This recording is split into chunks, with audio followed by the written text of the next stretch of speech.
Well, today's podcast is all about trapping and some great news I have to share with you guys, and I can't wait to get into it. Welcome to the Buick Outdoors Podcast. I'm your host, Sheldon Marion, and on this podcast, we dive deep into the outdoors. We discuss hunting and fishing techniques, give you tips and tricks, tell stories, and everything in between to help you enjoy the outdoors. Well, welcome back to another Buick Outdoors podcast. Today's podcast, it's going to be all about trapping. If you're new to the outdoors or you have no idea what trapping is, or even if you're an old seasoned veteran, there might be a little bit of everything in here for you guys, and you'll probably learn a thing or two. Basically, we're going to start from the top, what a trap line is, why do we have them, and we'll also run through a couple of my traps that I have, the regulations, the synopsis, how to get your trapping license, how to get permission to trap, how to own a trap line, how to register a trap line. So basically, in BC, we have roughly 2,900 registered trap lines in BC. And a trap line, I'm just reading off of pretty well of Google search here. A trap line are designated areas where licensed trappers can legally trap fur-bearing animals under the BC Wildlife Act. So the trap line, it's a certain area in the province of BC, and how they draw out the borders, it's mainly height of land, bodies of water, or main roads like highways, not like little side roads and stuff like that. They always change and can come and go, kind of a deal. But mainly the lines are kind of going off of like rivers, creeks, the height of land, like the top of a ridge or top of a hill, mountain, or whatever. And when you buy that trap line, you're not buying anything except for the right to harvest the fur-bearing animals within those borders. And a fur-bearing animal is an animal that can be harvested for its fur, because the fur is actually worth money. So it's not deer, it's not elk, it's not moose. It's your mink, your marten, your weasels, squirrels, lynx. I don't believe cougars in that. If you're in a spot that has them, bobcat, wolverine, wolf, coyote, fox, uh, badgers, whatever. So it's just for the fur-bearing animals, and how to trap them. We'll get that into a little bit later in the podcast, because it's not just a simple black and white thing. You don't just go out, kill it, skin it, and you have the fur. There's a lot of little nitpick things that go into it. First off is how to get your trapping license. I believe it's anyone over the age of 16 can get their trapping license, or it might be younger than that. It might be 14 or something, but basically anyone who's basically of age. In BC, anyways, you have to take it's a 2 or 3 day course, and it runs you through how to humanely trap, how to read the regulations, how to set traps, how to skin, how to board, how to flesh, and how to take care of your animals after you've trapped them. The course for an adult, I believe it's $500. For a youth, I want to say it's about $300, and it is a very in-depth course. And when you're all said and done, you get a printed off certificate, and then you submit that to the province of BC while you're applying for your trapping license. And when you apply for your trapping license, you can do one of three ways. You can be a registered trapline owner, you can be a registered trapline assistant, or you can get registered to trap on private property.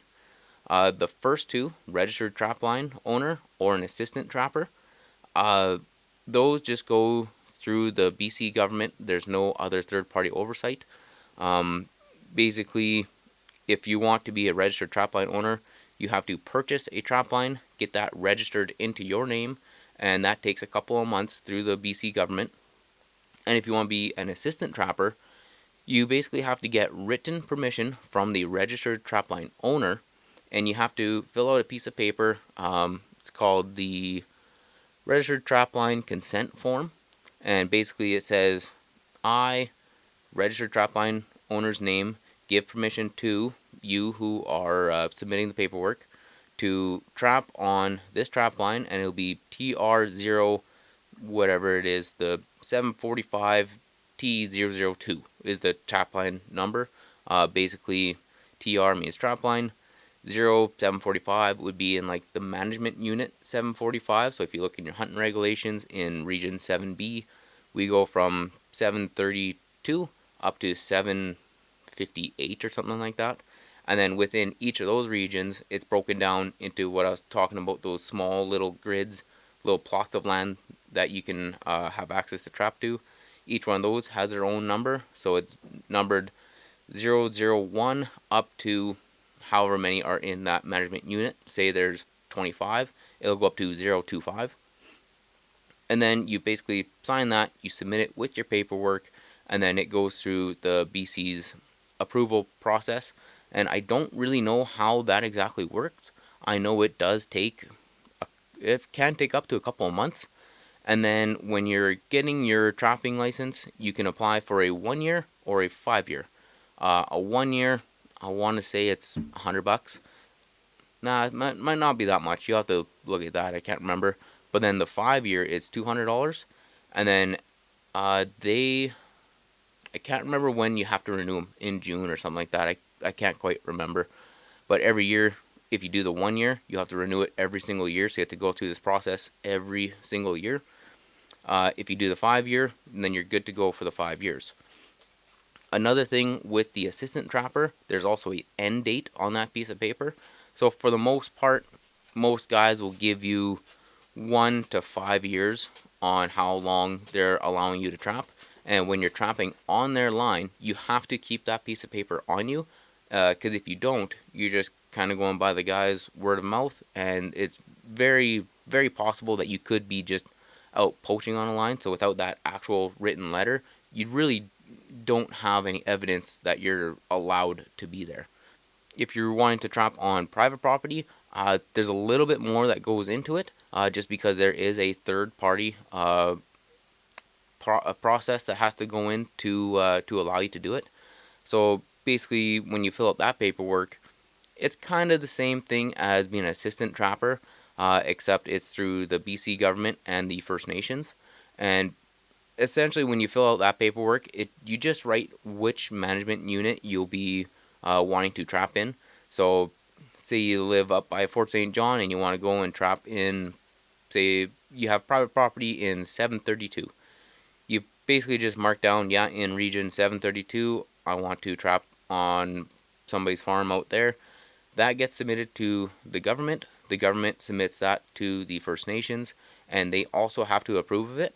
And then once you get your approval, then you have to go to a landowner. And again, just like being an assistant trapper, you have to have a piece of paper saying, I, landowner's name, give permission to you who's going to be doing the trapping, give you permission to trap on this piece of property, and it has to have the physical address on there, and then it has to be signed by both parties, and there also has to be that end date on there as well. And again, just like as an assistant trapper, you have to carry that piece of paper with you while you're out on the land trapping, because again, if a CO comes up to you or the guy's neighbor and says, hey, what are you doing on Jim's property? You can go, hey, look, I got this piece of paper saying I can legally trap here, and you'll be good to go. One thing with trapping on private property, there is slightly different rules trapping on private property compared to trapping on a trap line or in crown land. We can look into the regulations here, and I'll just give you the actual what's written in here. So if you give me just 2 seconds, I'll find it. Because when you're trapping on private property, it's just slightly different for the amount of time that it takes, or the time that they give you to check your traps. So when it comes time to check your traps, on crown land, a holder of a license, permit, or otherwise authorized to trap commits an offense by failing to examine every 72 hours every holding or non-killing trap, with the exception of an egg trap set by a licensed holder. So if you're using something like this, which is a foothold trap, this is a Juanita Victor number 3 soft catch 4-coil spring. We use this a lot for things like coyotes and lynx.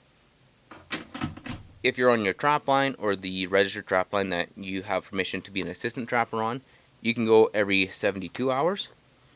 However, trapping on a piece of private property, it is written here, a holder of a license, permit, or other authorization to trap on private property commits an offense unless the person examines the holding or non-killing traps the person has set on private property at least once every 24 hours. To be legal, you have to check it every 24 hours, where on Crown land, it's every 3 days. Also, if you're trapping around private property, it's also an offense to trap within 200 meters of a dwelling unless you use,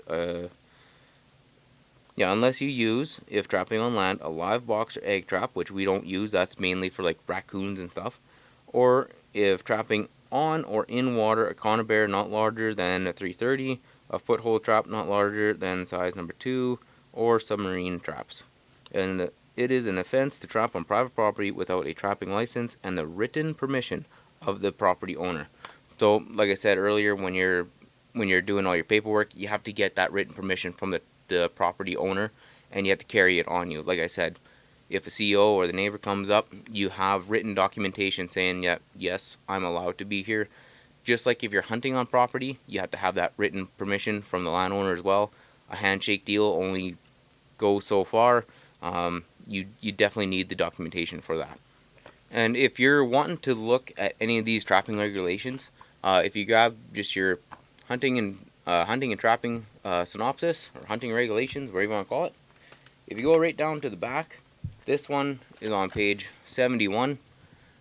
That's the start of trapping regulations, and that'll go until page 80. So it's not that much, but it is in depth for what is here. So say you got your trapping license, you got permission, or you bought your own trap line, whatever the case may be. Now it's time that you kind of want to start getting all your gear.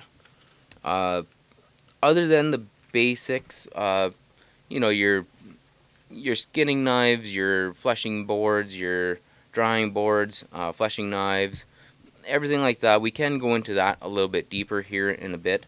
But basically, you're going to need traps before you need any of that other stuff. And near the back of your trapping regulations, there's a spot that says trapping methods, certified killing traps, and certified restraining traps. So here is a list of all of the traps that you're allowed to use and the methods that you're allowed to use per animal. So why they're so picky about which traps that you use and which methods to use, there's this thing called the Agreement on International Humane Trapping Standards, which is the AIHTS, and that was signed by Canada and the European Union in December of 1997, but it was implemented in Canada in the fall of 2007. And basically what that says is the agreement requires that wild furs be taken in accordance with scientifically verified and internationally accepted humane standards. However, international standards fail to completely incorporate technical advances, and the United States developed its own best practices on the basis of technical, economic, and social criteria. Nevertheless, criteria for performance of humane traps consistent with technological development have been identified by wildlife professionals. Humane killing traps should render at least 70% of target animals irreversibly unconscious in less than 3 minutes, and humane live traps should hold at least 70% of animals without serious injuries. So if you've seen any of their testing when they do this stuff, they take a trap, they put this little test dummy with a bunch of sensors and stuff like that, and they put it through the ringer to see if it actually effectively kills or holds the animal that it's designed for. And if it doesn't, then it's not certified. With this list, it tells you exactly which traps that you're able to use. So, for instance, lynx. You can use a Belial foot snare, number 6, a Belial selective, a Juanita Victor number 3 soft catch equipped with 2 coil springs, Juanita Victor number 3 soft catch equipped with 4 coil springs, Juanita Victor number 3 equipped with at least 8mm thick non-offset steel jaws, 4 coil spring, and an anchoring swivel centered mounted on base plate. So this one here, this is a Juanita Victor number 3. You can tell on the back here it says Juanita Victor number 3 is here on the pan. It's a soft catch because it has these rubber pads right here. It's a 4-spring because on the bottom what actually triggers or sets off this trap, or what holds tension on these, there is 4 springs. Also on the bottom right here, this swivels, so your anchoring point swivels. Here there's also a spring, so when the animal is caught, when it hits this end, it's not a real sharp stop. There is a little bit of leeway, so it doesn't really rip and tear. This doesn't close all the way with these padded jaws. It just kind of squeezes and holds them. There's a little bit of an offset. You can't really see it, but with the way that these jaws are made, it's not straight metal on metal. It kind of curves outwards and it creates a nice little gap, and then that rubber kind of fills in those gaps. This one here, it looks almost identical because it pretty well is. This is the Juanita Victor number 3 2-spring soft catch. So you can see on the back of this one we have 2 springs. The back of this one, there's 4 springs. So this one is just a little bit more powerful for the squeezing. So this one you're allowed to use with coyotes, and it works great on coyotes.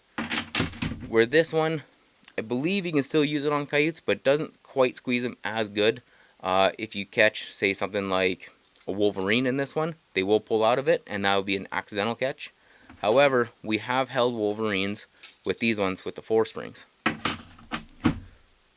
And also on the bottom of this one, it has the swivel and also has the little spring. So again, when it hits the end, there's that little bit of leeway, so it's not just a sharp blow that'll potentially cut off circulation or hit a bone and possibly break a bone or rip its skin. It should be enough where it causes the least amount of harm possible. And then when you look at something like this, in the regulations, before I show you this trap, in the regulations, if you look at links, the trapping methods, you can see it says modified foothold. So a modified foothold, if you go back a couple pages, I will have to find this for you. It says as long as there is a 5mm gap between the jaws. However, there's also this little number here that says number 6. So if you go down here into the little fine print, you look at number 6 and it says only foothold restraining traps certified under the AIHTS, which is the Agreement on International Humane Trapping Standards, and included in the BC regulations may be used. So then that means you have to go back up here and read this little section. These are the only traps that are allowed to trap lynx. Why they put it so it says that you can use modified, I don't really know. But this is a perfect example of what a modified trap is. You see right here, there's this little gap because these don't close all the way. And what that does is it provides a little bit of area in the foot so you don't cut off the circulation. Because if you cut off the circulation in the foot of an animal, especially when you're trapping in the winter, what will end up happening, you don't have any blood supply going there. The foot will eventually freeze, and they'll either chew it off or they'll break it off, and then they'll get out of your trap, and then you have like a 3-legged cat or coyote running around. According to this, if you look at the trapping methods, modified foothold, this has that gap. However, with that little 6 there, it's saying that I can't use this because this one is a Bridger number 3 4-spring, and that is not on this list here. So it can be slightly tricky. However, if you just want to make it easy on yourself, don't worry about the modified this, modified that. Just go off of what is written right here on what you can 100% use. And the same thing is with on this other side on the killing traps. So with these, some people call them body grippers. I've never called conibear a body gripper because to me it doesn't grip them by the body. It breaks their neck and it breaks their spine because when it closes, it's just like a square box. It smacks. This one hits right about here. The other one hits right about here, and it puts them lights out under 3 minutes for sure. For it to be a certified humane, it has to kill them less than 3 minutes. I've seen Wolverine and Lynx videos of them getting into a 330 conibear, and as soon as their head goes in there and that trap goes snap, he kind of flinches a little bit and they're done. With the power of a 332, I've seen pictures where a black bear kind of came out of hibernation, kind of wanted to stretch his legs or whatever. He put his head into one, and it was so powerful that it also killed that black bear. So if it can kill a black bear, it'll definitely get the job done for a lynx. But with that being said, you have to check your certified killing traps to make sure that you can actually legally use it for a lynx. So if we look here, bobcat and lynx, we can use a Belial 330. You can use a Duke 280, LDL 330. I mean, the list is huge. I'll kind of hold it up here. It's the one in the dark gray there underneath my finger.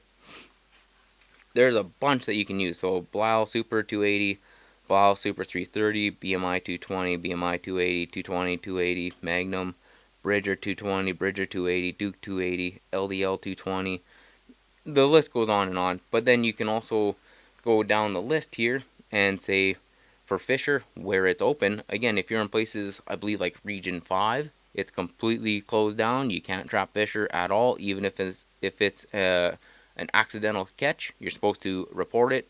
And I don't really know what you're supposed to do with the Fisher after that, but up here in Region 7B, it's still open because we still have a population of Fisher. When you look at, say, Martin, you can use 120s, 160s.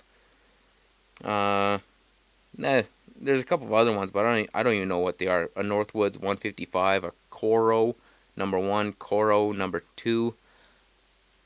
Not too sure what that is.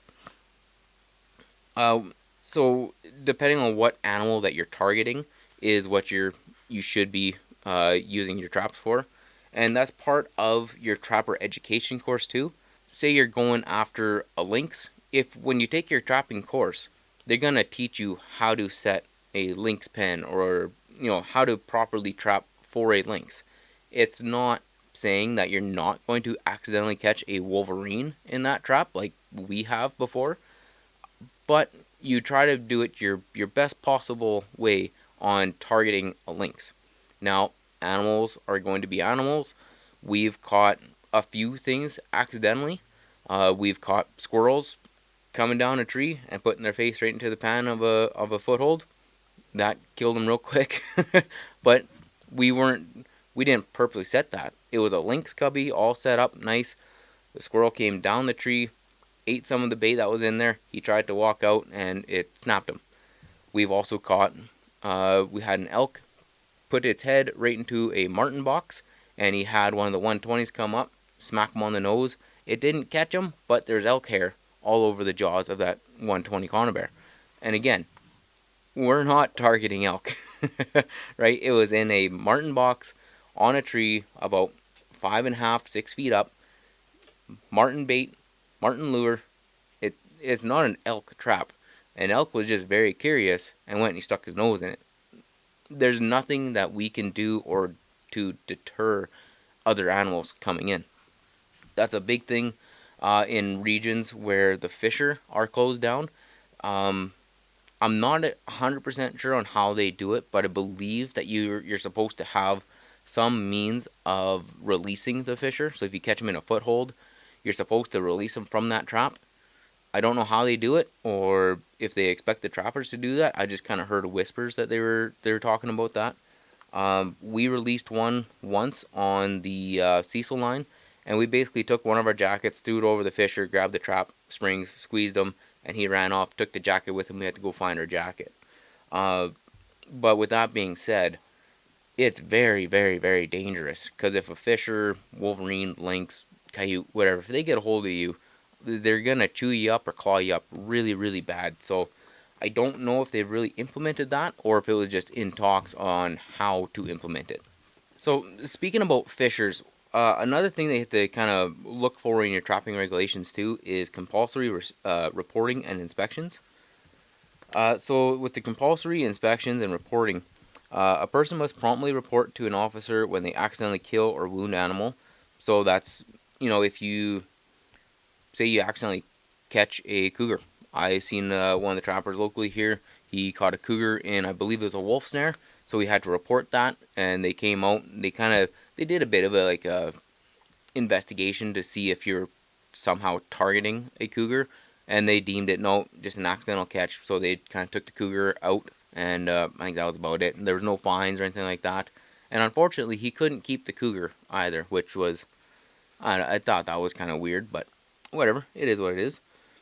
And with the compulsory reporting, a trapper must, within 15 days following the end of the trapping season, report the harvest of fisher in all MUs when trapped in a fisher open season, wolverine in regions 5, 6, 7A, and 7B, bobcat in region 2, and wolf in region 1 and MUs 25, 26, 211 to 216.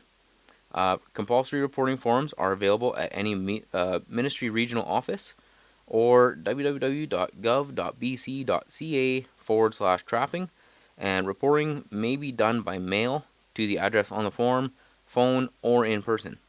It says when reporting, please give the following information: name, address, assigned trapper number, location and date of kill, type of trap and set used, number of days the trap was set before the animal was killed, and the sex and age class of the animal. Now, with this stuff, I think as long as you give them just a rough estimate, they'll be happy with it. They don't want you running around. Well, they might, but most likely they're not going to get it. You don't have to have a notepad and paper saying, yeah, December 13th, I set this trap. It's been here for 24 days, and on this day I trap. Don't worry about it. Just, it's a rough estimate, and try to be as accurate as possible. But I mean, we're humans. You roughly know when you've set it. You roughly know how long it's been out there. If it's within a week, I'm pretty sure they're going to be happy enough with that. If they're not, I don't know what to tell you. I mean, they're going to get what they get, kind of a thing, I'm not exactly saying, be unlawful, but try to help them out a little bit. All this information and compulsory inspections and stuff, it does go to further better understanding the animals and their, migration patterns and just how they live and their numbers and all that stuff. So I mean, it does help. Some days it can be a pain, but it is what it is. Also, another thing when it comes to reporting stuff, at the end of the year, you have to do a online licensed trapping harvest report. This was a new one that just came out fairly recently. They introduced the online trapping harvest report. Licensed trappers must submit a trapping harvest report each trapping license year, July 1st to June 30th. The report is due 31 days after the end of the license year by July 31st. A trapper can submit a trapper can submit one report at the end of the year or multiple reports throughout the year. So if you're a guy who just doesn't quite remember exactly everything that's going on, say you go out to the trap line every single weekend, Sunday night, Monday afternoon, whatever, you can submit this report or fill it out and submit it and just do one a week or whatever. And, that way at the end of the year, you submit that last report on your last day or whatever, and you're good to go. Or you can just wait till the end of the year. And I haven't had to fill one of these out yet. I'm just renewing my trapping license now. So I don't know if it's gonna be kind of like your compulsory reporting, where it's gonna ask you what days, how long, what did you catch, kind of a thing. I'm not exactly sure, but underneath here we'll see if there's any additional information. It also says all trapping activity must be reported by July 31st following the end of the trapping license year. A report is required even if no harvest occurred. So if you got your trapping license and you couldn't get that landowner's permission, or you couldn't get permission to trap on somebody else's trap line, or you just sat at home that winter because it was minus 40 for too long and you said, I ain't going, you still have to submit a harvest report. I'm pretty sure you'll just go blank, just left blank, didn't trap, didn't do anything, whatever the case may be. Or maybe there's just a button that just says, I didn't trap this year, and you click that and it just blanks out everything else. I'm not too sure. Like I said, I haven't filled this out yet because I'm just in the process of finishing my trapping license renewal right now as we speak.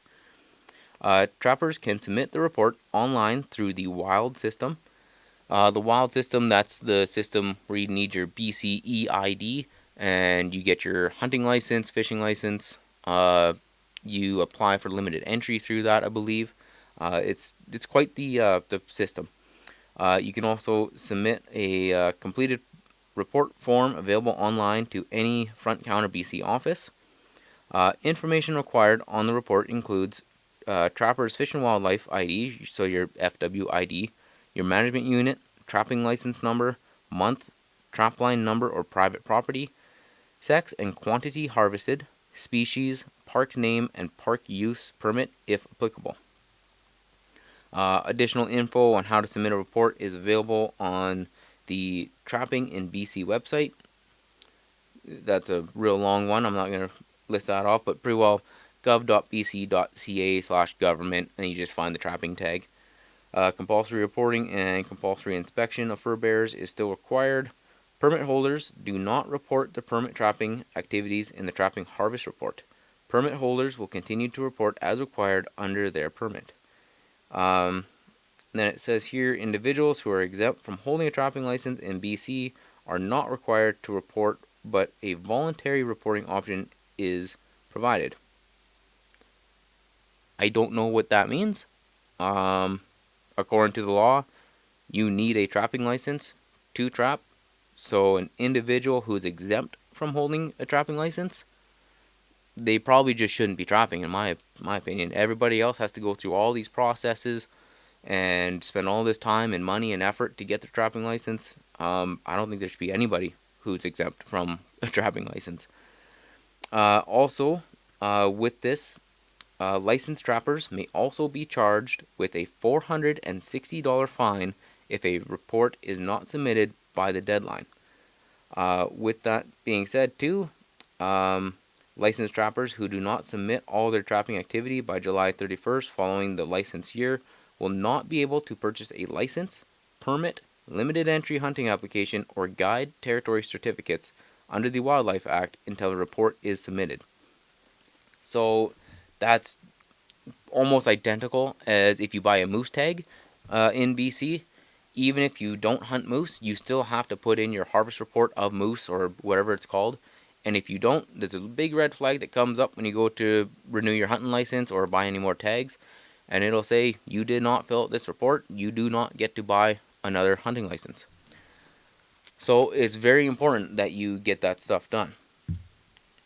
One thing I want to touch on real quick, even though the government isn't enforcing any of it whatsoever, and that's what's making it so incredibly hard for guys like me who are actively trying to find a trap line to purchase. According to the law, if you have a trap line, you are supposed to get either $200 or 50 pelts in the trapping year in order to keep the registration on your trap line. The exact words is, a person fails to use a trap line where within a year that person fails to take from the trap line fur-bearing animals of a value of $200 or 50 pelts, except where it is unreasonable for that value of animals or number of pelts to be taken from the trap line. So under the trap line use and relinquishment in your hunting synopsis, I'm going to read off a couple of things here, and this is basically just if you are the registered owner of a trap line. And again, the government doesn't really pay any attention to this stuff at all. There's 1,900 registered trap lines in BC. Let me just check here. Nope. 2,900 registered trap lines in BC.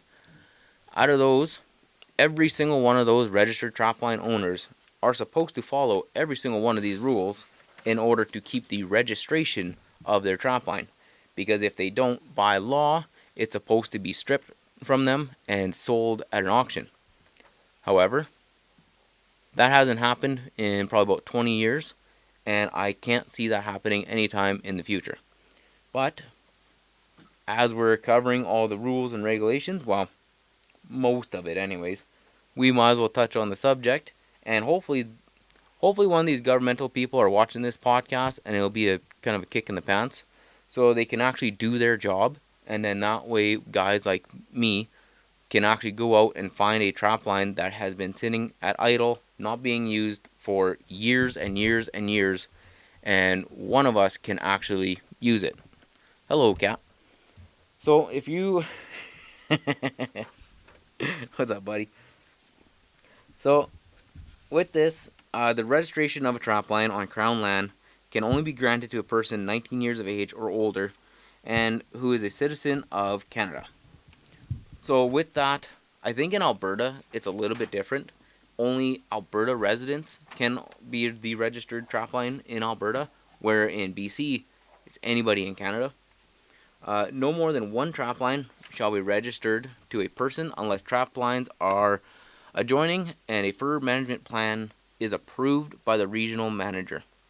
Again, the regional manager, I'm not saying that they don't do their job, but they do a really poor job of doing it. We did have the adjoining trap line when we had one out in Cecil area, and I don't remember Dad ever submitting a fur management plan. And if you do, what does it even look like? It doesn't. There's no link or anything like that saying here's a link, fill this piece of paper out. Do you just say, hey, I'm gonna trap until I hit 25 marten or until I start seeing juveniles and females, whichever comes first? Maybe that's your fur management plan, and maybe that's what they approve of it. It seems like the government doesn't really take trapping all that serious. It's kind of like an old man's game. They don't really.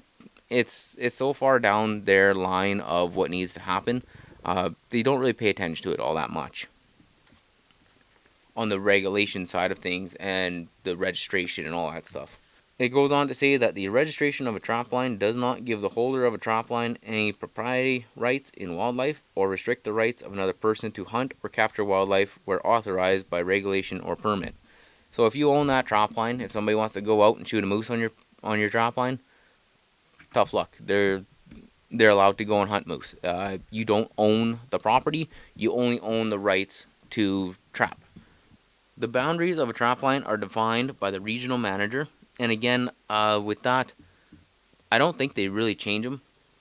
If they did, I wouldn't necessarily follow their new rules. If I bought a trap line that was 210 square miles, and they said, no, you only get 180 now because the regional manager wanted to change it, sorry to tell you, but I'm not changing it. I'm going off of my map. You will not take my area away from me. And I think I stand very firm on that, along with 99.9% of other trappers. You can move the little dotted line on a map. We sure as shit ain't gonna move our traps, okay? But again, I don't think that has happened in many, many, many years. No person shall continue to hold a registered trap line unless the person renews the person's license. So if you don't have your trapping license, the registered trap line should be kind of removed from you and then sold at auction. However, like I said, there out of 2,900 registered trap lines, I bet you there's probably about 900 of them, maybe 1,000 or so, that are actually being used. I know in this area alone, you look at the map, and there's, I don't even know, 50 or more that are just right here, real close to me, because all the boundaries connect and all that stuff. I know two people that trap. The other 50 to 100 lines that are in this area, I don't know anybody that's out there trapping. And you can go out there in the winter, there's no sled tracks, there's no truck tracks, they're just laying dormant. But according to this, the registered trapline owner um, should be getting it pulled from and sold at auction, but they're not. And when I talk to biologists about it, who are taking care of this area of trapping territories, basically it's a broken record of we're overworked and underpaid and not enough resources and not enough people that we cannot keep track of all the registered trap lines. However, when it comes to submitting your paperwork, like your harvest reports, very quickly, if you don't submit it, the next day, big red flag, you can't buy your license.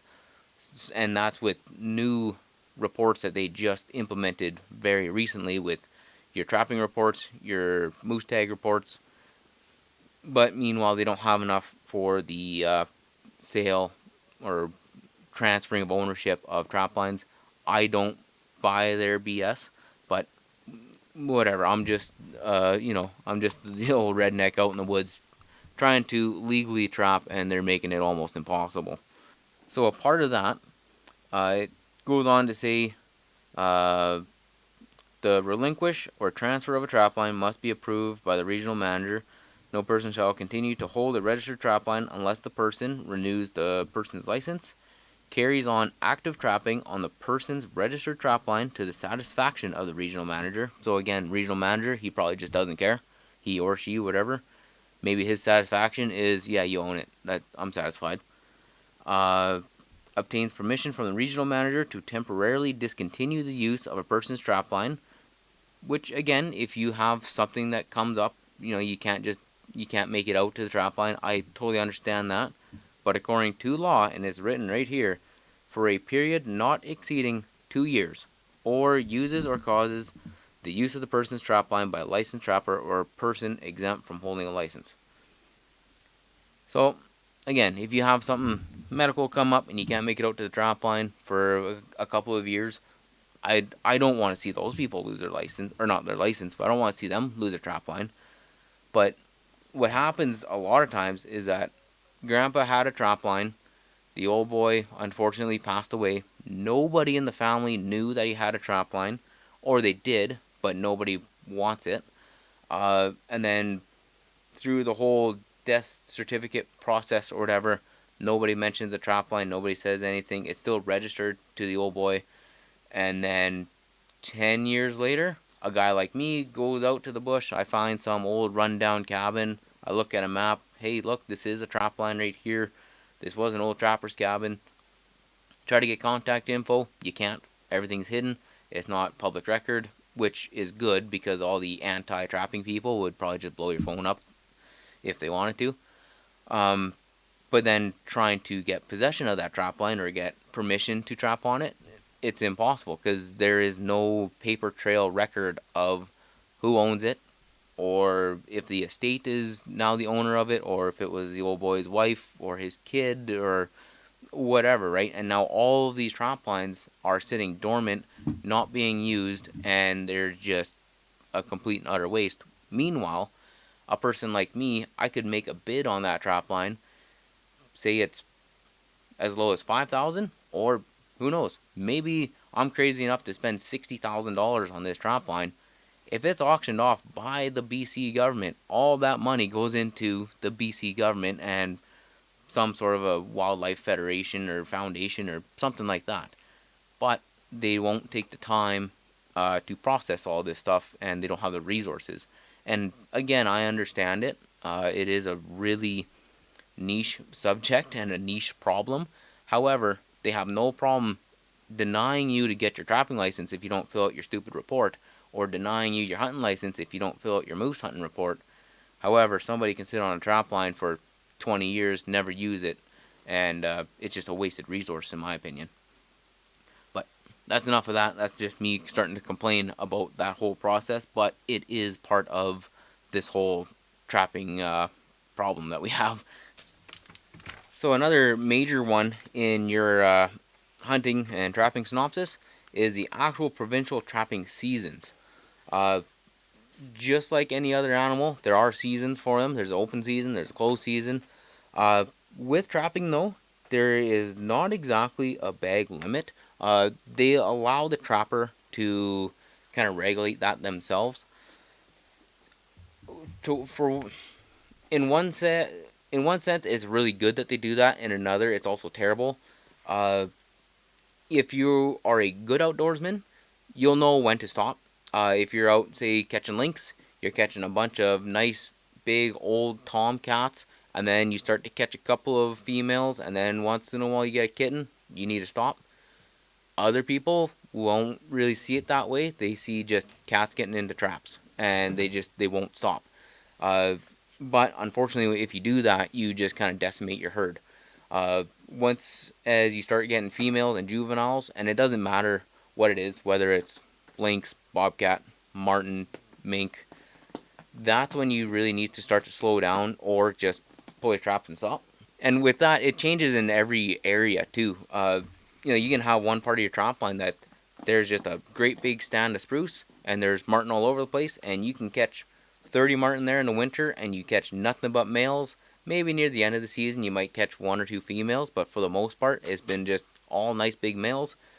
Meanwhile, 20 miles from that little stand of timber, there's another stand of timber. You go in there, the first, 3 weeks, you caught two males, and then you went out the next week and you caught four females. You got to pull your traps. Meanwhile, this other site is just males after males after males. Maybe they migrate there or whatever the case may be. You don't really know, but it's a great little marten line over there. So that's where it's really tough to decide. Also, why I think they don't really implement anything is because the vast majority of trap lines, not one of them is the same size. It's not like everybody gets 100 square miles. There's some trap lines that are as small as 20 square miles. Some are as big as 300, 400 square miles.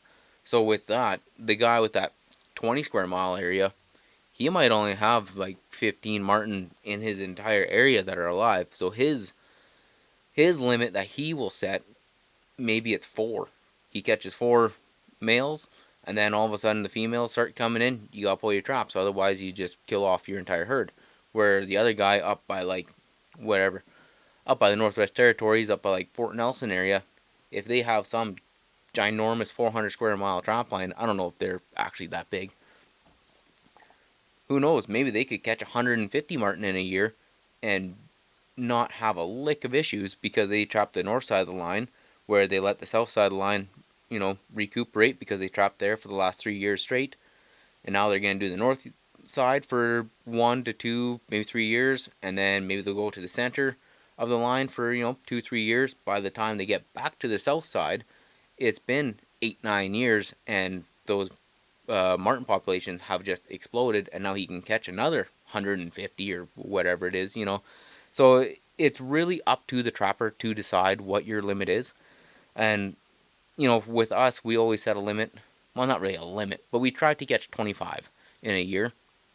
And again, that was just a very site-specific thing. If you're in an area where you have more population, you can catch more. If you have less, you can catch less. And that goes for everything. And if you look at the list here, whether that's beaver, black bear, bobcat, coyote, fisher, fox, lynx, marten, mink, muskrat, raccoon, river otter, skunk, squirrel, weasel, wolverine, or wolf. It's all up to you. There is no bag limit anywhere except for black bear.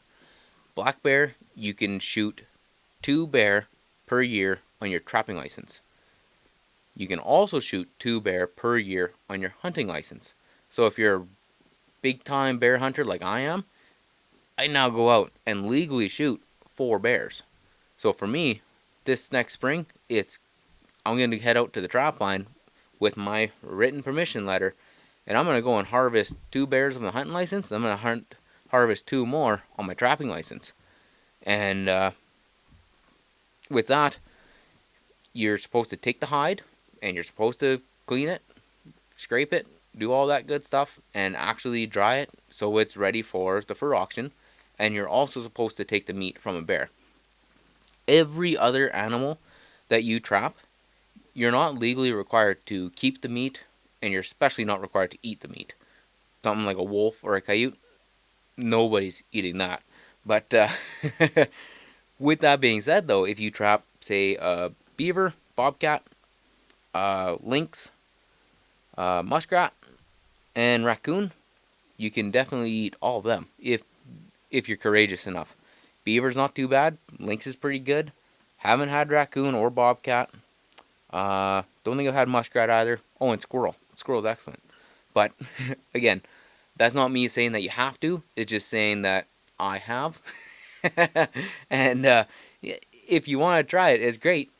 Well, I wouldn't say it's great. I might put false little things in your head, but meat's meat. Sometimes it's kind of cool to go out, snare some squirrels, and cook them up. Again, that's just personal preference. I definitely don't eat all of them. I've just ate them in the past, and then even the beaver and the lynx. I don't think I cooked that up. I think that was at one of our BCTA conventions down in. Can't remember where they had it that year. Vanderhoof maybe. They had like this big cookout, and it was like a wild game cookout, and yeah, I ate it and I tried it, and man, it was good. Beaver tastes like kind of almost like a beef roast, as long as you eat the right proper cut of it. And lynx, it was just like a kind of like a chicken porky kind of. I don't know. It was good, but yeah. So with that being said, some animals you can use their bodies as bait. Like beaver is one of the top tier best baits you will ever use. For whatever reason, every living creature in the bush will eat beaver. Whether you want to use it for black bear bait if you're in like Alberta, top notch best bait ever for that. We've used it in marten boxes a lot. We've used it in weasel boxes. We've used it in a big pile to snare wolves and coyotes. You put a big pile of beaver in the center, like whatever, 10, 12 beaver bodies there. And then you just go in a great big circle and you just set snares in a great big loop. And then you go outside, make another circle, more snares, and you set like, I don't know, 24 snares up. And then that way a pack of kites come in, one or two get caught, they all scatter, and no matter which way they go, there's snares waiting for them, so you kind of catch them. Same thing with the with wolf snares, you can kind of do the same thing. We've also caught wolverine with beaver. Heck, we've even caught squirrel with beaver. Put a squirrel chunk of beaver meat in the marten box, squirrel came down, and whammo, gone to that 120 conibear. But yeah, that's about it for kind of like the meat side of things. It is not legally required for you to keep the meat. They do want you to properly dispose of it though. Like, don't go to your church's dumpster and open it up and throw in your weekend's catch of of bodies in there. But with us, what we did, essentially, we just kind of threw them into the box of the truck, and then the next time we were out on the trap line, which if you're being legal, every 3 days for footholds or every 14 days for killing traps. On our way out, we just find wherever and just toss them. I don't think that's illegal. If it is, whoops. I continue to do it. So what else do you want? And then yeah, I guess aside from that, the other thing is just I guess we haven't talked about snares. With snares, I don't have the actual information up right now, but with snares, there's certain size of wire per animal that you use. Like for squirrels, I'll actually grab my squirrel snare. I got that stuff. Give me 2 seconds. Alright, so here I got a couple of different snare wires. So I got 20 gauge wire here. I use that mainly just for rabbits. Rabbits that are not a fur-bearing animal, you can go out and snare them. It's a fun little thing to do kind of around the cabin or whatever, or somewhere on your trap line where you know that there's some rabbits running around. You can always stop and catch yourself some food. But with this stuff here, it's 20 gauge. It works great for rabbits. It's nice and thick. They can't really twist it really easy and break it off. However, it's too thick for squirrels because with the wire, it has to go between like their jawbone here and go like underneath and actually squeeze up inside, so it cuts off the main blood supply to the brain. If it's too thick, instead of it going in there nice like my pinky and actually cutting it off really nice and a sharp edge in there, it'd be kind of like doing this, like trying to cut off blood supply with a full hand. Yeah, it doesn't really work, but yet if I take my pinky and I squeeze it, I can already feel that, right? So the the size of the wire or the size of the cable is very important. If it's too thin, it'll snap. If it's too thick, it just won't have a proper catch. So instead of killing them like with the AIHTS or whatever it is, instead of being able to kill them within 3 minutes, which a snare kills them within seconds, uh, essentially you just kind of hold them like a dog collar almost, and it's not good. That's not humane. It's not right, and you should do everything possible to give these animals a clean, quick, humane kill. That's why they came out with all these very strict regulations. This one here, this is 20 gauge. Yeah, we got 20 gauge. Already talked about that one. This one is 22 gauge. So this one is slightly smaller. This is kind of like the versatile one. It is big enough for rabbits. Once in a while they'll break off, and it works for squirrels. Uh, but it's one of the ones where it works for both, but it's not the best for both. You know what I mean? If you were just to buy one wire, it would be this one if you're going after squirrels and rabbits. This tiny little one here, so we'll do the comparison. This is 22 gauge. This stuff here, it's like, what is this? 20, I don't want to say 24. It might be 24 or 26 gauge. This is the cat's meow for squirrels. That wire there, it's so thin, it goes underneath their jawbone just perfectly, and when they get caught in this, they hit the end, they fall down, and it's lights out within a couple of seconds. If you ever see a squirrel go through a snare made with this, it's almost not even inhumane to watch, because they run through it, grabs them, they fall, thunk, and then they're done. Like, it is that quick. But when it comes to things like lynx, coyotes, wolves, I don't know what else you can really snare. I don't believe you can snare beaver. You might be able to, and if you can, I don't know what size of cable you need. But for lynx, you need real thin stuff like this here, which is a 1/16th, basically aircraft cable. And the 1/16th, it's nice because it's small enough to get in behind their their tight jawline. So this one here, it looks like it's 7x7 wire. No, it's pretty stiff. That might be 1x19. That's basically two different types of strand of wire. Basically, I think 7x7. There's 7 strands that twist, and it's fairly loose. When you do like this, it droops down quite a bit. Those are nice if you have like your tie-off point right here, because it's such a soft thing. Like when you touch it like this, it would just drop instantly. It's a very, very soft and kind of pliable. I don't think that's the right word for it, but if you see the wire, you'll know what I'm talking about. Where this is a 1x19, where there's 19 wires all strung together, so it's a lot more stiff. See, like this, there's not much bounce to it. There's not much slack kind of a thing. Where that 7x7, it's a really, really loose wire. When you hold it up, it just wants to just kind of fall over. With this, it actually has some strength to it. And that personal preference on which one that you use. Some guys like the 7x7 a little bit better because when you touch it, it just goes, where this 1x19 is a little bit more stiff, so you need that little extra tension before it actually drops down. With the snares, you have to double check your regulations.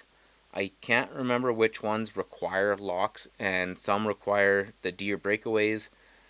And also when it comes to snares, man, there's so many different components. They're all the basic, simple, same thing. It's a piece of wire with a loop that catches them behind the jawline and cuts off their blood supply. However, some of them have different, what do you want to call it, different locks. Like this one here, it's almost like a washer lock. Some have cam locks. You have cam locks with teeth grooved into them or filed into them, so they're a locking cam lock. Some have this spring tensioner. So there's a spring that's under load, and once this comes tight, it releases that spring, and then that spring opens up, and then it just puts that little extra tension onto your snare. Some people swear by those. I think it's called a Cineker. The guy Cineker in, I think it was Alberta. He kind of designed it, and that's what he uses for coyotes mainly. But you can get that little system for coyotes, wolf, lynx. There's also ram power snares.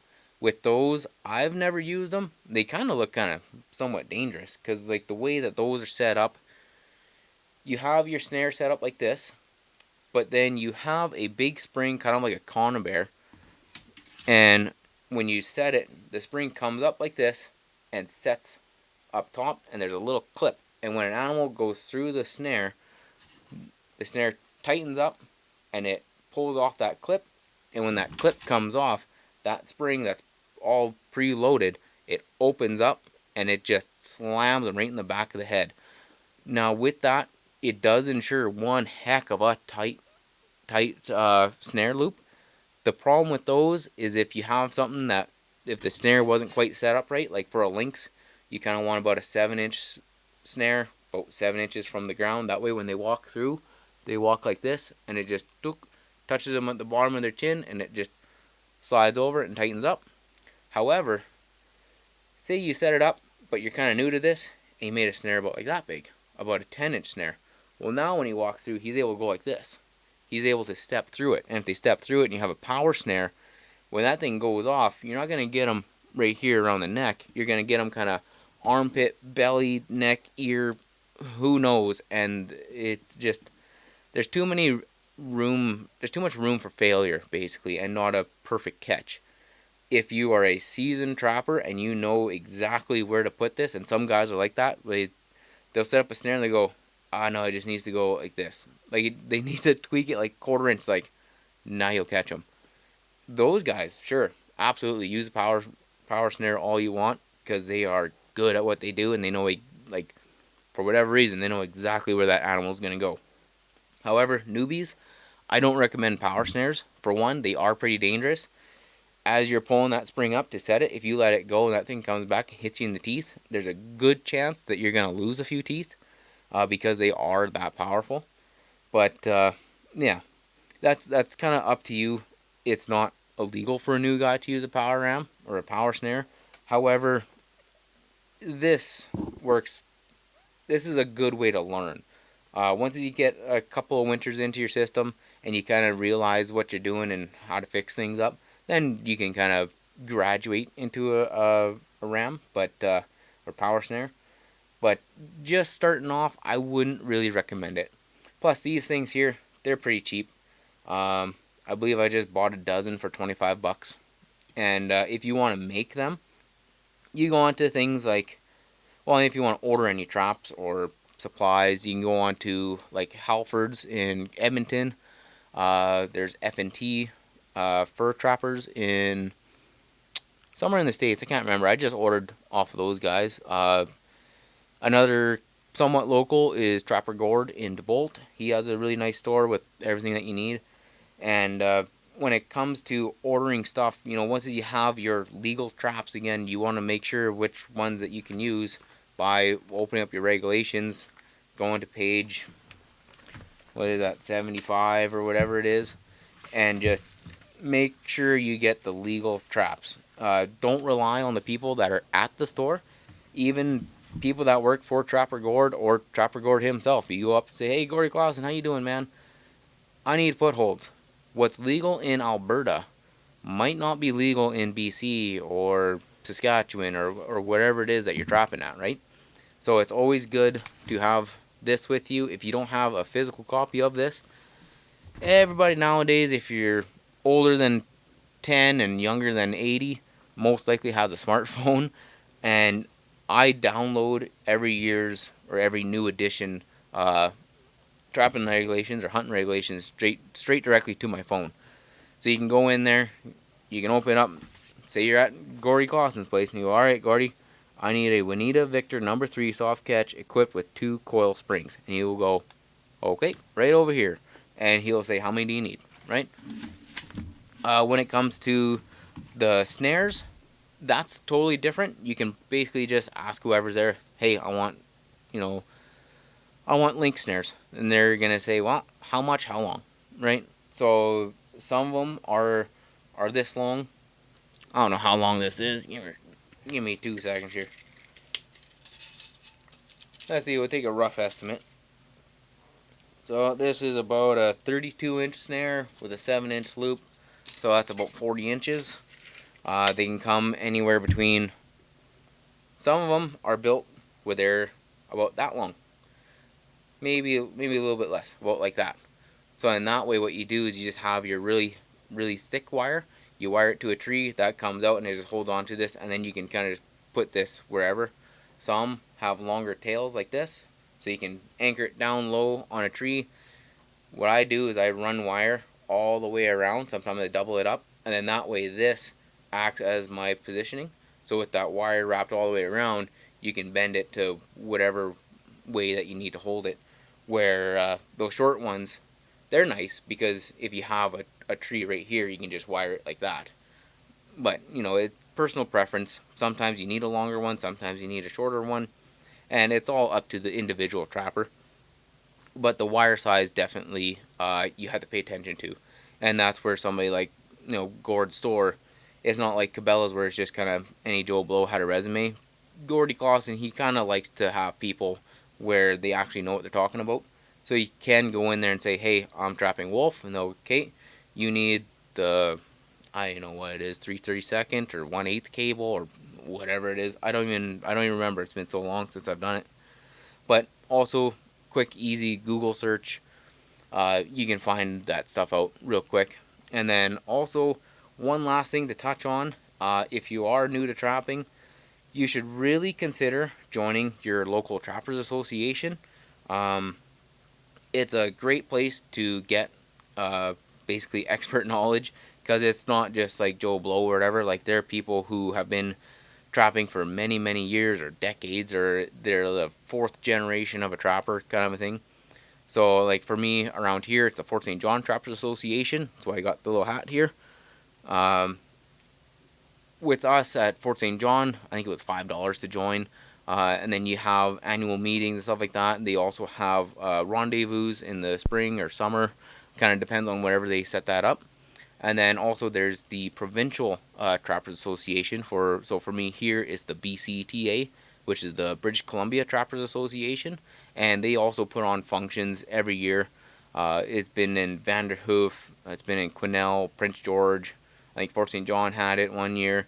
And there it's all sorts of people come in. There's hundreds of people that come in, bunch of vendors. You can watch demonstrations. There's beaver skinning demonstrations, coyote skinning demonstrations. There's manufacturers for the trapping industry. They bring traps, snares. There's snare building demonstrations. There's small little competitions like sweet sod logging. What's the one? You have a nail. You put nails around a circle in a stump, and you basically have $20 there. Whoever nails that nail in first gets $20 kind of thing. There's small little trapper games of water boiling contest, who can build a fire and boil a little pot of water the fastest kind of thing, trap setting competitions. It's a great place for camaraderie, and a great place to go and just talk to other individuals and other trappers and other people that are just in the industry too, and actually learn some of the tricks of the trades and really get an insider look at how everything goes. Also, when you're buying stuff too, when you're first starting out, when it comes to traps, footholds not so much. If you want to get 6 or a dozen footholds, that's fine. But when it comes to the killing traps like the conibears, you always want to have just a couple of extra. When you trap an animal and they're in a 120 conibear, you got a nice little marten. When you go there, a lot of the times you can't just squeeze the springs and open up the trap and pull them out, because what happens is that metal, it gets into their guard hairs. So if you do that and you open it up, you're going to rip out a bunch of the hairs, and that's really going to degrade your pelt. Some of them, they call it damaged, and it's just not sellable. Or instead of getting $50, they'll give you 5, right?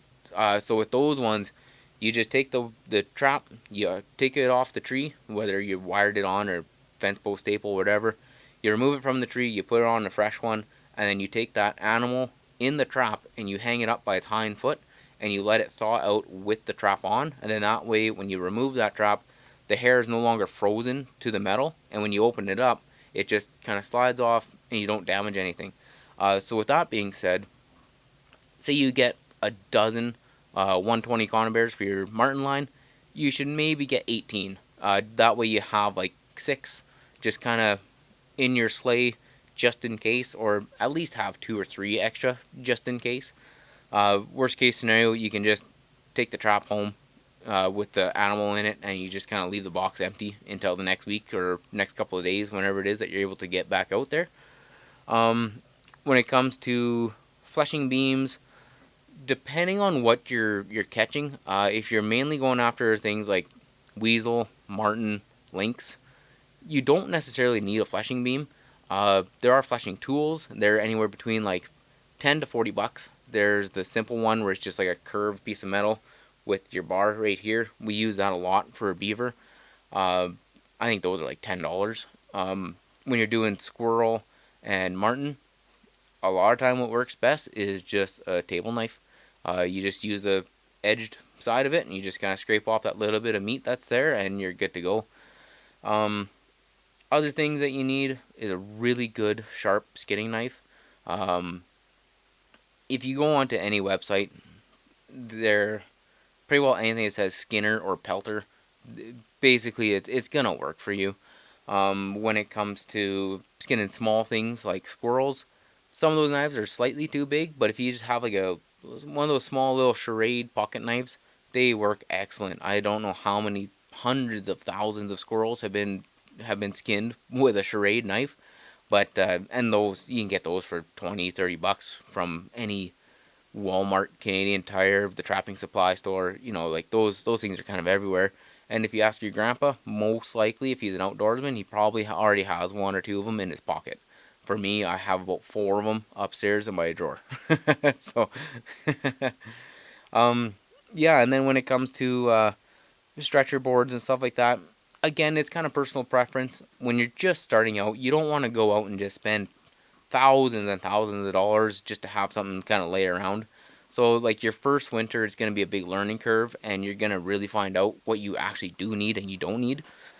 If you're really set on trapping a bunch of marten, and say you have a dozen marten traps set out, I'd probably buy like 4 stretchers for them, just because like it would be a pipe dream if you went out every day and every single trap had a marten on it. That's the perfect world scenario, where in our world, which is the real world, if you have 12 traps set out, a fantastic day would be about 3 marten. Anything more than that, count your blessings. Anything less, it's trapping, right? Same thing with lynx. I'd have maybe 2 stretchers for them. And then weasels and squirrels. For me, I mean, like, I love trapping squirrels because I just do running pole sets. It's basically you take a branch or a tree that's 1 to 2 inches, and say it's however long it is, just between 2 spruce trees, and then you take your little squirrel snare wire, and say it's a 10-foot branch, I'll put, I don't know, maybe 8 squirrel snares along that, and with those you can come back and have 4 squirrels depending on where the colony is and how big it is, kind of thing. But even with that, with squirrel stretchers, I'd probably buy, I don't know, 6 of them. They're only a couple bucks each. They're pretty cheap. And then for like weasel boards, depending on, again, it depends on what you have in your area, but like 2, 3, maybe 4 weasel boards. And then the push pins, they're all kind of the same. They come in packs of 100. They're really long push pins, and they're excellent. You use them for everything. Belly boards, you can usually buy them, or like the belly sticks. If they don't have those belly sticks, you can just buy wood dowels. Or like if you get in a real bind, you can just go outside and cut down a willow or an alder, strip the bark off of it, let that dry out, and then use that kind of a thing. But yeah, it's all pretty well basic, simple stuff. It's a huge learning curve when you first start out. Luckily for me, I kind of grew up with it, so I'm not going into this just completely in the dark. When I was probably about 10 years old, maybe 12. I can't remember. I was pretty young when Dad bought his first trap line, and even before he bought that, I was kind of around it growing up at the farm and stuff like that. And yeah, once his dad got the trap line there down in Cecil, we trapped every weekend, every winter, and then we end up transferring that into my stepmom's name because dad bought another one out in Silver Country, and that was an even bigger trap line, and we spent even more time out there. So I've been around trapping for quite a few years. I've never really got the opportunity or chance to kind of do it myself. I was always just kind of like the ride along kind of a thing. But I mean, like, I have set traps, I have done some skinning, but for the most part, that was like dad's getaway. That was dad's thing that he did, and I just went with him, kind of a thing. So I mean, even for me, I can talk like I know everything, but I kind of don't know much when it comes down to the nitty gritty. Like today, we basically read the trapping regulations.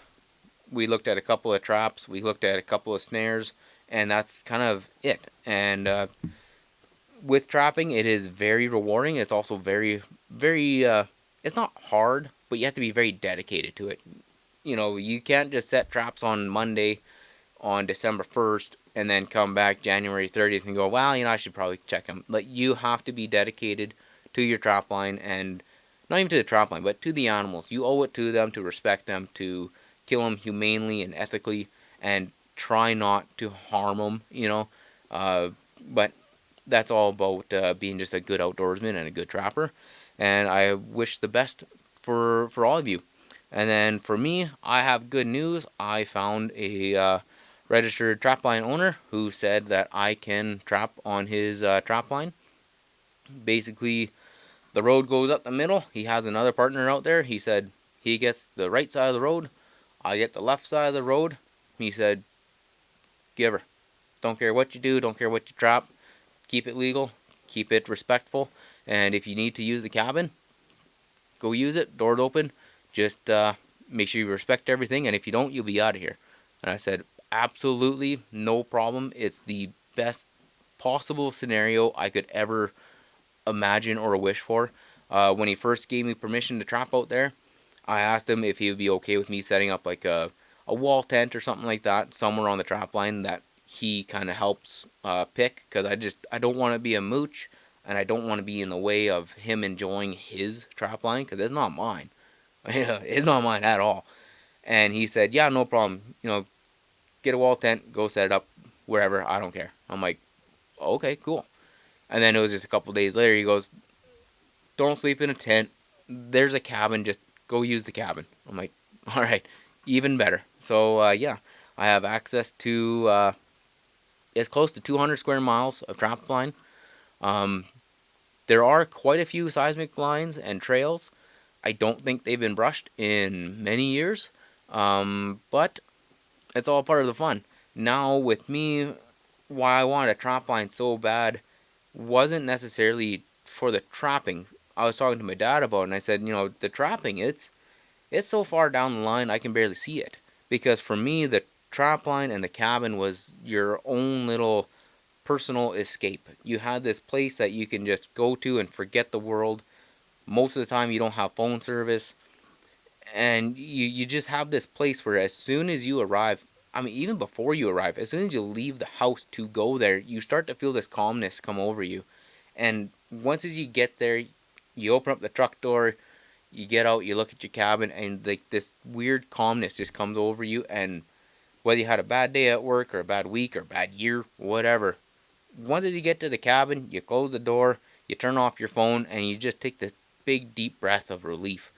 And then the work starts, but when you're out there, it doesn't even feel like work. At home, I don't necessarily enjoy mowing my lawn, but at the cabin, I love firing up the weed whacker, clearing out all the grass, raking everything up. I love going out and cutting a cord of firewood, bringing it back, splitting it all up, stacking it, getting it ready. Even like the terrible chores of like digging a new outhouse hole. It sucks while you're doing it. It's hot, it's sweaty, but when you're all said and done, you move your outhouse over, you fill in your other hole, and you're just like, I actually accomplished something. And meanwhile, the phone's not ringing. You don't hear the neighbor's kids or the neighbor's dog barking. There's not a bunch of traffic around. There's no sirens. It's just you and nature, and it's just peaceful. And even on the days where it's too cold to go out and check your traps because it's minus 40, throw another log on the fire And there's something about, it's a combination between the sound of the fire, the smell of the fire, and like the sound of the propane lantern going. It puts you in like a trance or something, where it just puts you in like almost like a meditative state. If you've never been out to a cabin in the middle of absolutely nowhere where you're the only one there, it's very hard to actually explain that feeling or that collection of senses all at once. But it's something else, and I miss that the most. Trapping, it's fun. Trapping is enjoyable. It gets you out on the land. It gives you something to do in the winter, and it keeps you kind of motivated and moving and determined to, you have goals to set. And it is nice, but it's just a small portion of this big, vast picture of everything that goes with the trap line and the cabin. And I am so incredibly excited and thankful that I get to experience it once again. But I think that's it for this podcast. Hopefully, hopefully you kind of learned something, or maybe got your stuff together, and you realize that you got to fill out one of these reports, otherwise you might face a fine or whatever. Or who knows? Maybe you're one of those guys that have been sitting on a dormant line, and this really made you kind of shake your head and went, "Hey, you know what? Maybe I should do something with this line, or sell it, or let somebody be an assistant trapper and use your cabin or whatever. But yeah, I hope you guys enjoyed this podcast. Hopefully, this gets you thinking about getting outside this winter, or maybe you're going to be signing up for the next trapping education course. And if you do, good luck. And if you have any questions about trapping or the legalities of it, or you can't quite find something, feel free to reach out to me, and I can try my best to help you out. But anyways, guys, get outside, have fun, be safe. We'll catch you on the next one.